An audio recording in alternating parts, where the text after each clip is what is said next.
It started with a scream. Not the kind that alerts you to danger, but one soaked in entitlement, the kind that slices through the hum of a grocery store parking lot on a Tuesday afternoon. Shoppers paused, carts half-filled, glancing up from their phones or pausing mid-stride to figure out what all the commotion was about. In the middle of it stood a man in his late 40s, tall and broad-shouldered, dressed simply in jeans and a dark gray hoodie that clung slightly to his military frame.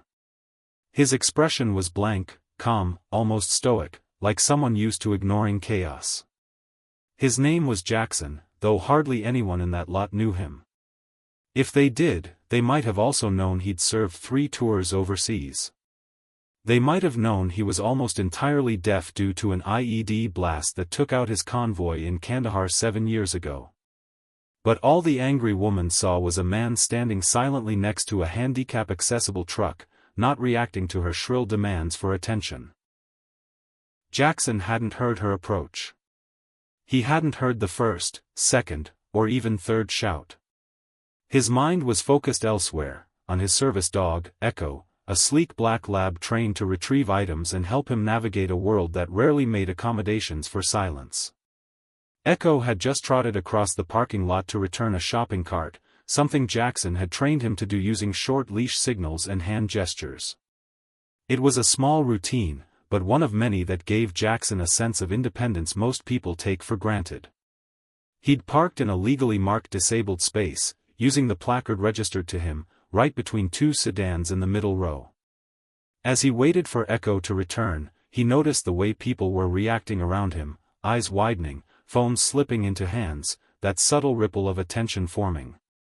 He didn't understand why at first. Then he turned and saw her. Mid-40s, platinum blonde hair pulled into a too-tight ponytail, athleisure wear clinging like armor, sunglasses pushed up onto her head like a misplaced crown. She looked furious, practically vibrating with offense. Her arms flailed, her acrylic nails clicking with each exaggerated gesture. She looked like someone who'd never been told no, without demanding to speak to a manager afterward. Karen. She hadn't said her name, but she didn't need to. "You think you can just ignore me?" she barked again, stepping closer to him, her voice rising with every syllable. "I was clearly waiting for that spot." Clearly. Jackson didn't respond. Couldn't, really. His hearing aids were off, he only wore them when he expected to speak with someone. His lips pressed together in a flat line. He took one small step to the side, angling his body toward Echo, who had just started making his way back from the cart corral. That step, just that small, neutral motion, sent Karen into overdrive. "Oh, so now you're turning away from me? Is that what this is? You're not even gonna say sorry?" Jackson blinked slowly, confused. His eyes briefly met hers, and what he saw there wasn't confusion or hurt, it was fury. Deep-seated, theatrical fury, the kind that needs an audience. She assumed he was being rude. She assumed he was ignoring her. And perhaps most dangerous of all, she assumed she had the right to correct him. "You don't get to treat people like this just because you're some truck guy," she spat, as if that explained everything. "You think having a big vehicle gives you power? Newsflash, you're not special." He still didn't say anything. Echo padded up beside him and sat obediently at his side, tail gently thumping on the pavement. Jackson gave the dog a small pat on the head, then bent down slightly to check the harness camera. Still recording. Always recording. Echo's body cam, standard issue for his type of service animal, had picked up everything from the moment Karen first approached. Jackson had requested it years ago after a separate incident where someone tried to accuse him of faking his disability. He didn't need another court battle without evidence. Karen's voice cracked slightly as she shouted again, "I know you can hear me." She pointed a manicured finger directly at his face. "You're just pretending. What kind of man does that?" A few bystanders started filming. Some looked uncomfortable, unsure if they should step in. Others clearly enjoyed the spectacle, hoping for a viral clip. Jackson slowly pulled out a laminated card from his hoodie pocket. It was something he'd grown used to carrying, a simple, well-designed explanation for moments like these. White background. Black text. Just 3 lines. Deaf veteran. Assisted by service dog. All interactions recorded for legal protection. He held it out toward her. Calmly. Karen squinted at it, took a step forward, and read the words out loud with exaggerated incredulity. Legal protection? What is this? Some kind of trick? She waved a hand dismissively. You can't just write something on a card and expect people to believe it. Where's your proof? Jackson blinked again, slowly. Then he reached down, pressed a small button on the side of Echo's harness, and turned the camera toward her. A red light blinked on. That's when her face changed. A flicker of doubt, panic even, passed behind her eyes. Her arms dropped slightly. Her mouth opened, as if to issue a new set of demands, but no words came out. She glanced around, suddenly aware of the growing crowd and the phones now recording from multiple angles. You're threatening me, she said, her voice smaller now, trying to recalibrate. This is harassment. Jackson said nothing. Echo barked once, a short alert, trained to respond to sudden body movement or elevated voices. The bark startled her, causing her to flinch. Is that dog aggressive? She snapped, stepping backward. You should have that thing muzzled. Another voice rang out from behind them, someone in a store uniform, jogging toward them, holding a walkie-talkie.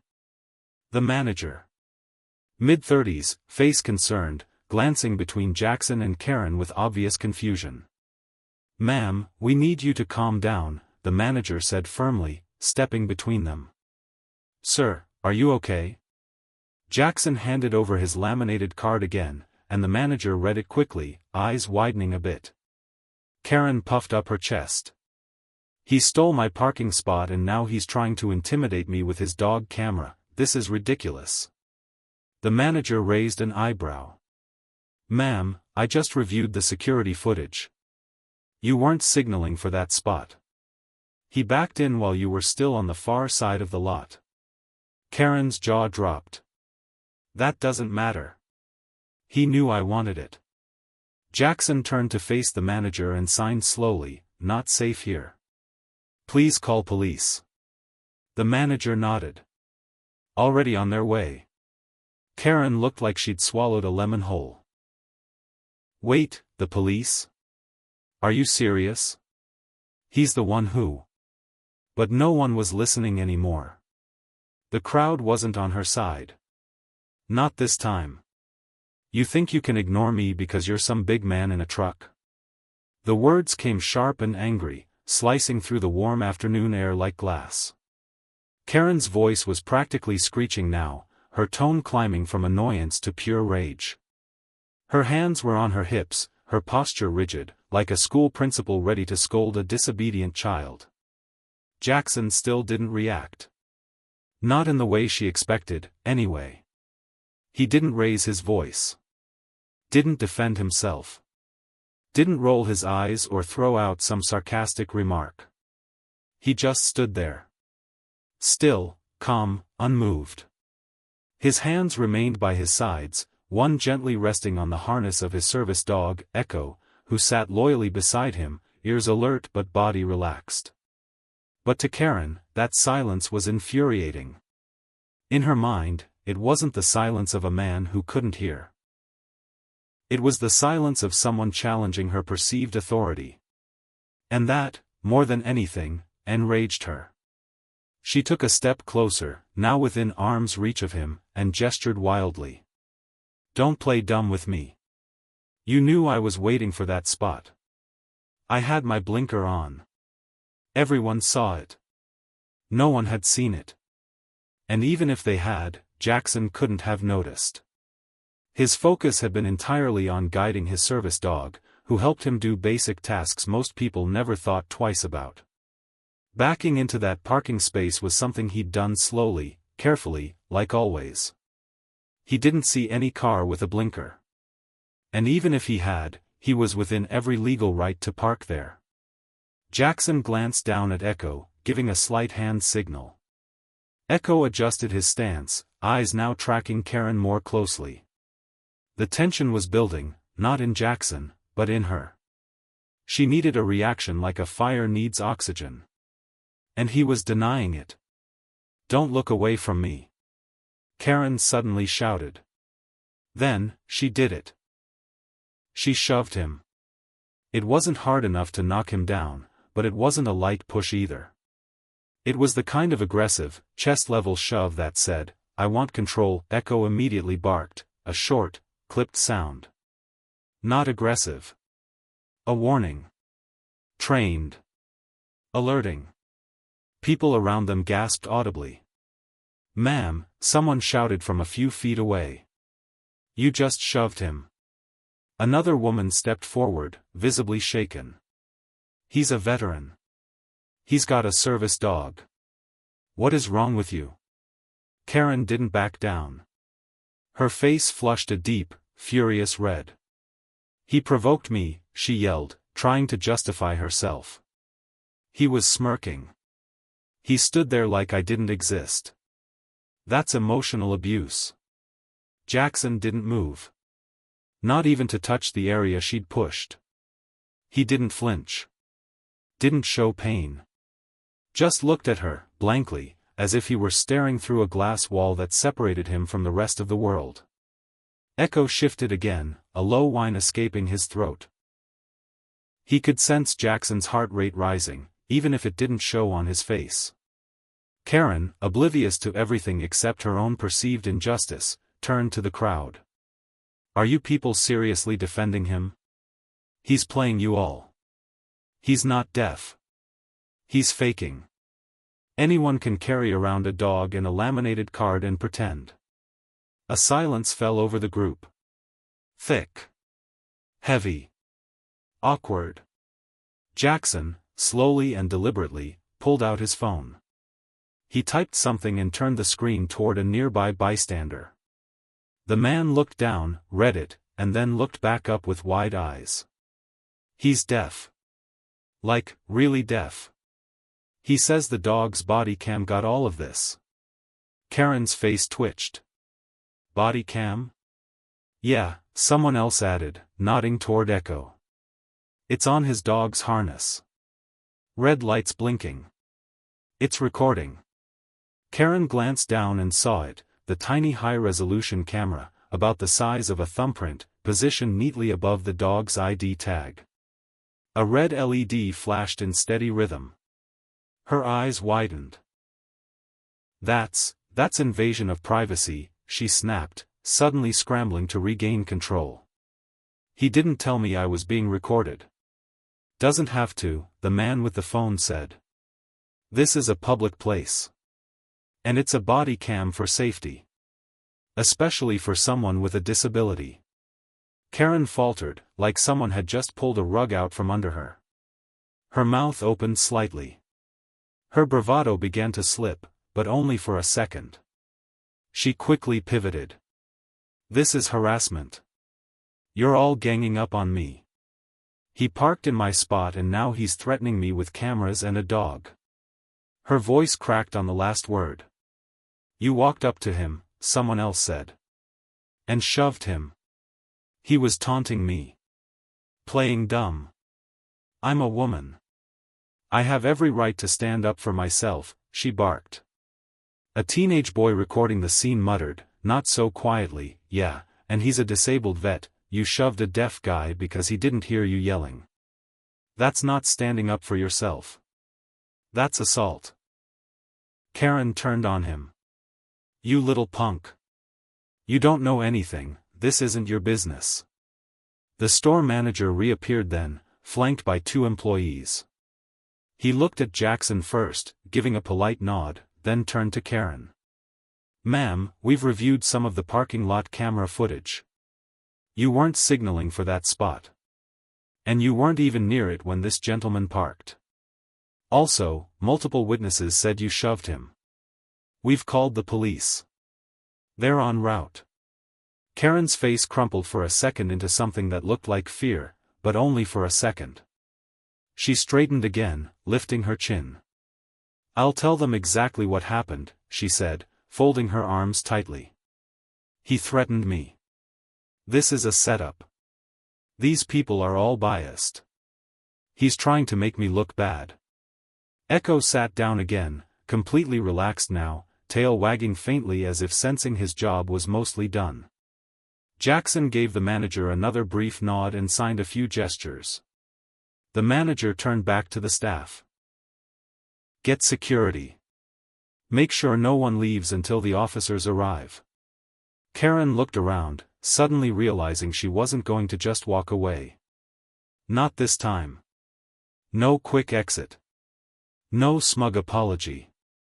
The people standing around weren't nodding in agreement, they were filming, shaking their heads, whispering to each other. Some were even comforting Jackson, a few patting Echo on the head or telling him, "Good boy." And in that moment, Karen realized she had picked the wrong person to scream at. Not because Jackson fought back, but because he never needed to. Karen froze as if her entire system had glitched. "Recorded," she repeated, her voice faltering for the first time since she exploded in that parking lot. She stared at the blinking red light on the service dog's harness like it was a live grenade. Her confidence, which had moments ago filled the space with its sheer volume, began to retreat behind her eyes. The store manager nodded firmly, arms crossed. "Yes, ma'am. The dog is a registered service animal with a high-resolution body camera. That recording will be submitted to the authorities along with our own security footage. We've reviewed what we have so far, and it confirms multiple witness accounts."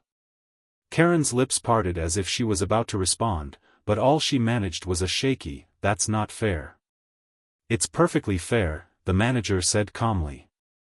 "Mr. Jackson uses the camera for his safety and protection.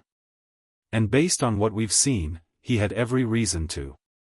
The people standing around her were no longer passive observers. A few were whispering. One young woman in a blue hoodie whispered to her boyfriend, "That lady shoved a deaf vet on camera. What an idiot."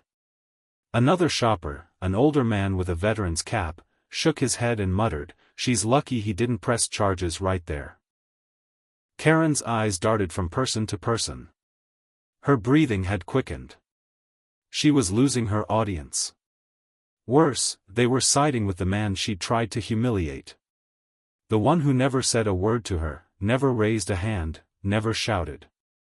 And now it was all being preserved, every shriek, every accusation, every smug look, captured in crystal clear detail. "I didn't know he was deaf," she said suddenly, loudly, trying to reclaim some kind of moral ground. "How was I supposed to know? He should have told me." Jackson didn't react. His expression remained neutral. Echo stood beside him like a loyal statue, his tail no longer wagging, his ears slightly back, sensing the tension in the air. The store manager replied, "Even if you didn't know he was deaf, that doesn't excuse the physical contact or the verbal harassment.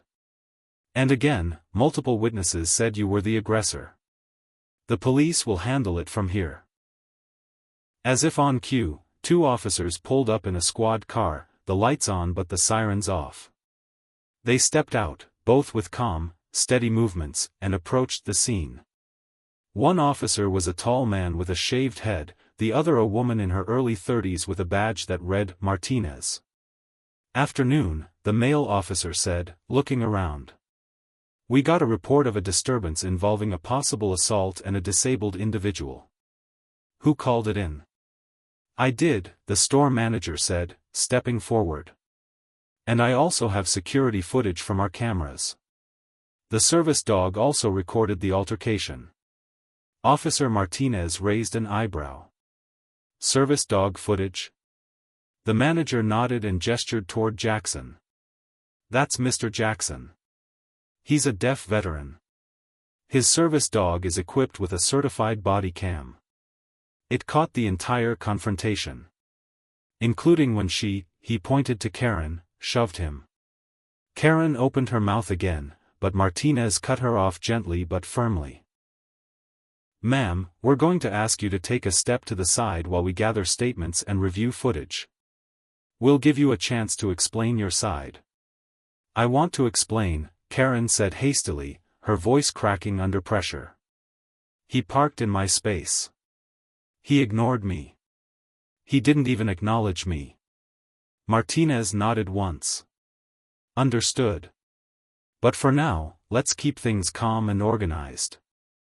They split up. Martinez approached Jackson and knelt slightly to get a better view of the dog's harness. "Hi there, buddy," she said gently to Echo, who responded with a slow tail wag. She then looked up at Jackson and signed, "May I speak with you?" Her sign language was halting but clear. Jackson gave a small nod. Then he pulled out his phone and typed a response. "Yes. Footage on Echo.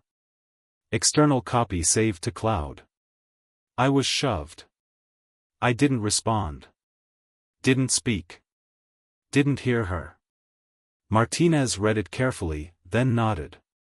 "Understood, sir. Thank you." She stood and looked at the manager. "We'll need access to your store's video feed as well." Meanwhile, the male officer took Karen aside and began asking her for her version of events. Her tone was loud, defensive, and borderline panicked. She kept using phrases like, "I didn't know," "he ignored me on purpose," and "he provoked me with his silence." That last part made even the officer pause. "So, he provoked you, by not responding?" Karen nodded vigorously. "Yes. He just stood there, completely ignoring me like I didn't matter. I'm sorry, but that's a trigger for me." The officer blinked. "Ma'am, I understand being upset, but silence is not provocation. Especially from someone who literally cannot hear you." "But how was I supposed to know that?" He raised an eyebrow. He had a visible service dog, a laminated card identifying himself as a deaf veteran, and he didn't say a single word. Most people would err on the side of caution. And even if you were unsure, that doesn't explain the physical contact. Karen's voice got shrill. "He was trying to humiliate me. All these people filming, it's like a setup." One of the bystanders couldn't help herself and muttered, "Lady, you humiliated yourself." Karen shot a glare at her, but the tide had fully turned. Back at Jackson's side, Martinez had reviewed the footage on Echo's cam. She was visibly impressed by the clarity of the video and audio. Everything was time-stamped. Everything was crystal clear. Karen's initial approach, the yelling, the shove. The fact that Jackson never spoke. Never reacted. Never touched her. Not even once. She stood, gave Jackson a respectful nod, and walked over to her partner. They exchanged a few words quietly. Then the male officer approached Karen again. "Ma'am, based on the footage and the witness statements, we're going to ask you to come with us. You're not under arrest at this moment, but we are detaining you while we complete our investigation." Karen's jaw dropped. "Wait. No, you're taking his side? I'm the victim here." "Ma'am," he said patiently, "you made a false accusation. You physically shoved someone who's legally recognized as disabled. And you've been recorded doing both. We're not making judgments, we're following the evidence. That includes multiple angles of video and consistent witness statements." Karen was stunned into silence. She blinked furiously as her brain scrambled for a way out. But there wasn't one. Not today. Not with so many people watching. Not with the blinking red light on that dog's harness. She was guided gently into the back of the police cruiser. Not handcuffed, not yet. But subdued. Humbled. Jackson watched it all quietly, standing beside Echo, who leaned against his leg. The veteran didn't smile. Didn't gloat. He just looked off into the distance like he was already thinking about dinner. Or maybe about how many times he'd had to prepare for situations just like this. The truth had recorded itself. He didn't need to say a word. 2 weeks later, the courtroom buzzed with quiet tension.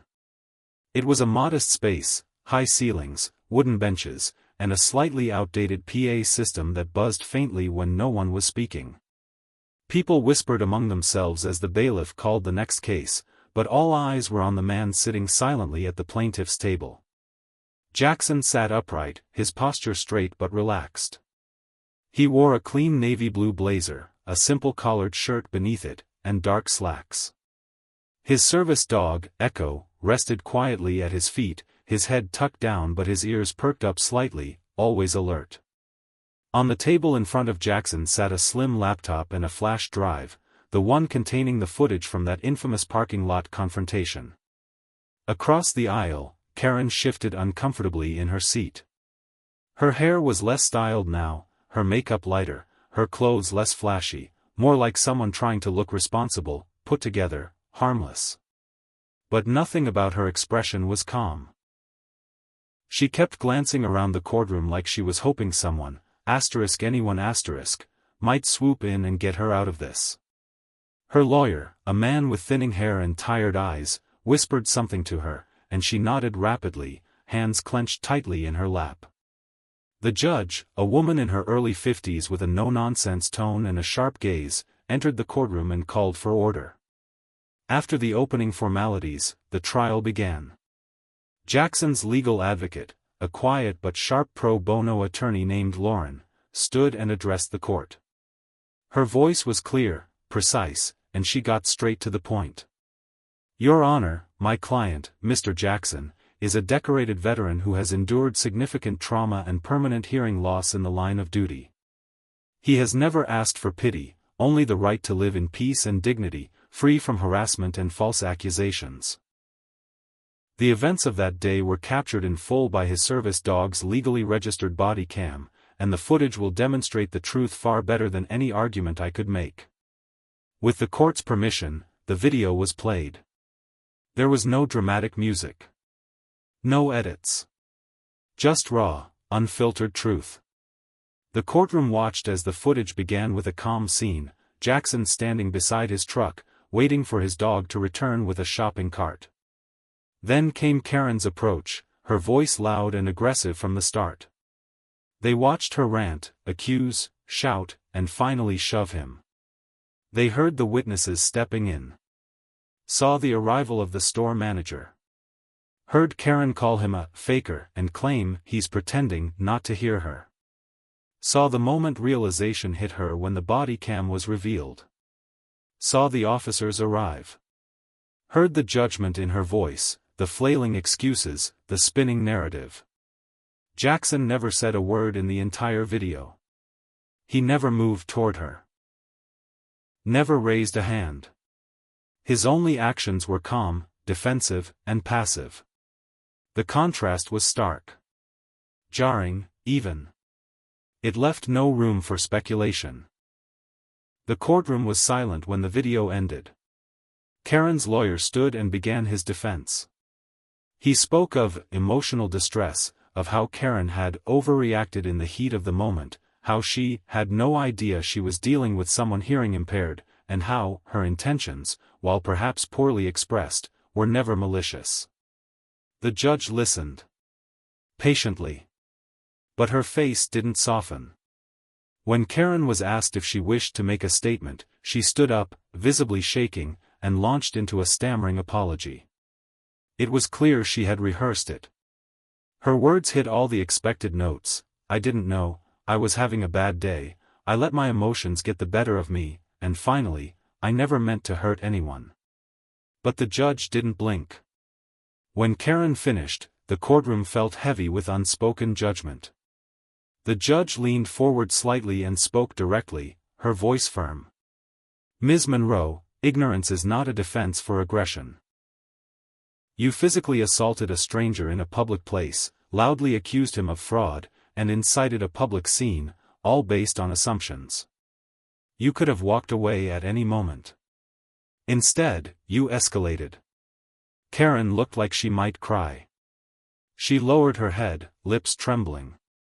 Turning to Jackson, the judge continued, more gently, Mr. Jackson, the court extends its respect and gratitude for your service and your patience. You demonstrated extraordinary restraint, even in the face of unjustified aggression. That restraint, paired with your proactive use of body cam footage, made this case incredibly clear. Karen was found guilty on 2 misdemeanor charges, disorderly conduct and simple assault. Her sentence was not severe in the legal sense. She was ordered to complete 60 hours of community service, pay a modest fine, and attend mandatory anger management classes.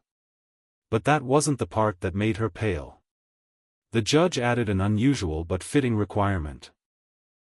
Karen was to deliver a formal, public apology at a local veterans event, on stage, in front of a crowd, where Jackson and others like him would be present. You accused a disabled veteran of faking his injury, the judge said. Now you will apologize to the very community you insulted.